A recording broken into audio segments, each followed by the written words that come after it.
Fantasy cyberpunk style meets skirmish combat in Infinity. Experience 8 high-tech factions and fight to control the human sphere at the Infinity Hub on beastsofwar.com. From Viking halls to the cities of the future, terrain buffs will love our foreground hub. Watch gaming tables of all genres come to life at beastsofwar.com.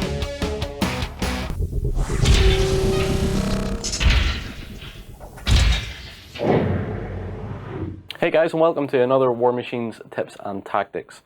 We have an interesting setup here. I believe we're going to be talking about, what was it, peace trading? Yeah, we're going to talk about the concept and the philosophy of peace trading, which is very important to playing Warmachine. Warmachine can definitely become a game of attrition often. Yeah. And part of that whole philosophy is the idea of favorable trades. Offering something up that you know is going to die so that you can get another piece in a key position to retaliate on the following turn, but ensuring that you are keeping everything safe and only offering up what you need to. Yeah. So in this situation we've created, we have a Grimkin Cage Rager who's standing here, who's coming to this village. Yep. We've got a unit of Khador mechanics with their officer, and then I've got my caster Kozlov. And what I really want to do is I want to move my caster forward. He's not quite in range, or we're going to say he's not quite in range of being able to charge in this Cage Rager and attack, or maybe there's scarier things back here I don't want to deal with. Yeah. So my idea is I need to tie this Cage Rager up so that Kozlov can simply advance, but I don't want the Cage Rager to be able to get in and kill him. So with the tools I have available, I've got these mechanics, and I have to figure out how can I stop this Cage Rager from getting to Kozlov, and I'm going to have to throw away some of the mechanics. They're going to have to go tie him up. Yeah.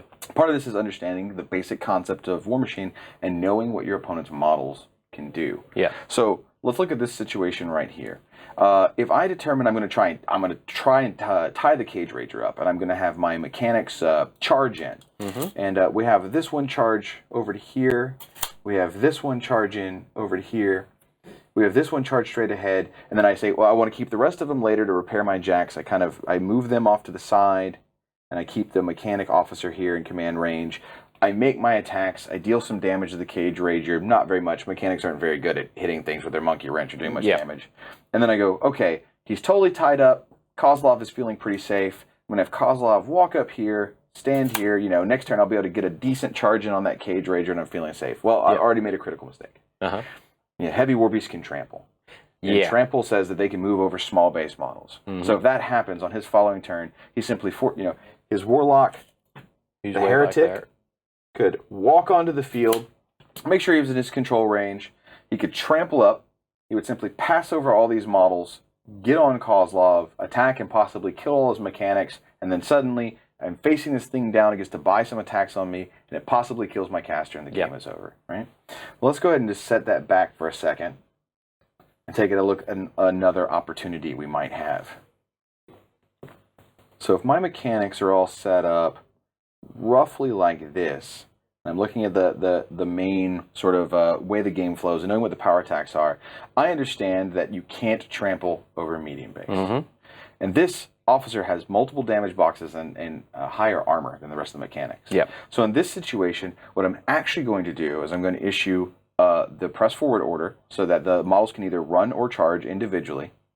I'm going to have what I anticipate to be the new leader, who will need to keep the rest of the unit in his command range, run out of the way, have the officer charge forward and get directly in his face, stop there, and then have the rest of them sort of back up a little bit. Yeah, sort of mill around and reform a little. Now, I'll make this one charge attack here. What I know is that the Cage Rager can't trample over me. All he can do with his speed of 4 is walk around this way, possibly take a free strike, and that means maybe he's not even attacking here. What he's likely going to do is kill this model. Now I know that my caster Kozlov can move up to a safer position, and standing here, he's very, very safe from being killed. But what I've had to do this is I've had to, I move him because I would actually check my command on my other guy. Talk about that real fast, is knowing when one leader is going to die, making sure your next leader is actually in range. What I've done is I'm willing to trade this piece that I've paid for. I'm willing to trade this very good command attachment so that my caster can get a better position. And part of playing a good game of Warmachine is making sacrifices to be able to counter-strike properly. Of course, I would want to check my threat ranges to anything else in the Grimkin army coming my way to make sure there wasn't some other tricks I might have seen that could get that Cage Rager up to Kozlov, or maybe something come out of somewhere I wasn't looking at to attack Kozlov. But this would be a pretty good trade on my part so that Kozlov could charge in on the following turn. Yeah. So it's really, like, I've seen it when you, me, and Justin all have been playing some games, and I have seen that sort of thing come up where it's like, that needs to not die, so I have these guys over here, and I'm going to have to hand them over to my opponent. Just have to do it. There's no other option. I did, in a couple of games I have played, I did miss the trample. Yeah. And I suffered for that, and the hands up, I totally suffered to that, and it just got trampled through, and they got to where they wanted to go. Now, I'm going to move these models, and I'm just going to grab some off the side of the table and show another quick example of how piece trading can work in other situations. Sure. So, say that I had this unit of Protectorate Incinerators. Now, let's say they weren't quite in charge range, okay? Yep.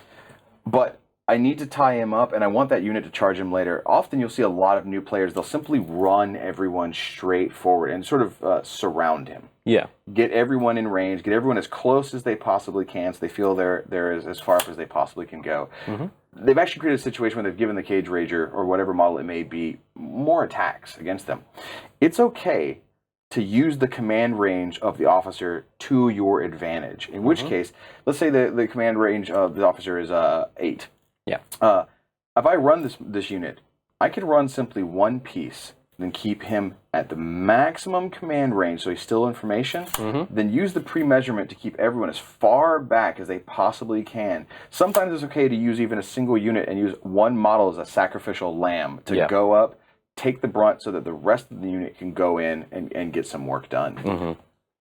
So it's really a matter of, it's almost getting into resource management on top of focus management, which we've previously talked about too. When you have your units, you've got to think, if I just throw one at that, especially on a medium base against something bigger, you know it can't trample. Right. If it is able to trample, it can't.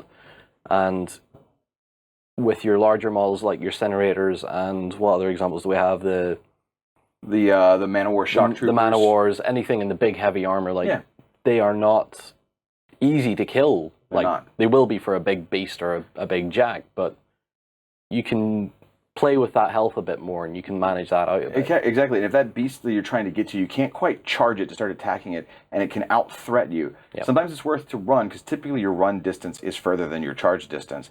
Run a model up there, throw it away, give it to that, feed it to that beast, so that beast or that warjack has to beat it down, and the return is that the following turn you may be down one guy, where the rest of your unit gets to go in there. And that's the whole concept of favorable peace trading. I'll give you this, but you're going to have to suffer this in return. And as long as you can always make those trades always just a little bit more favorable in your favor, you'll end up winning the game. Yeah, you win the attrition game, and then couple that with everything else you're learning, you're hopefully going to win the whole game. Yeah. Eventually they find themselves ground down to having just their Warcaster, and you've got just enough pieces left to really put the final kill together. Yeah.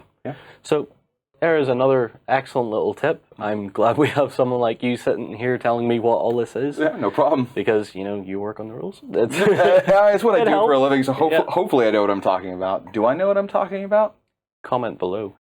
Go ahead and check out our other content on screen now, and be sure to check out beastsofwar.com for the latest gaming news and gaming Let's Plays.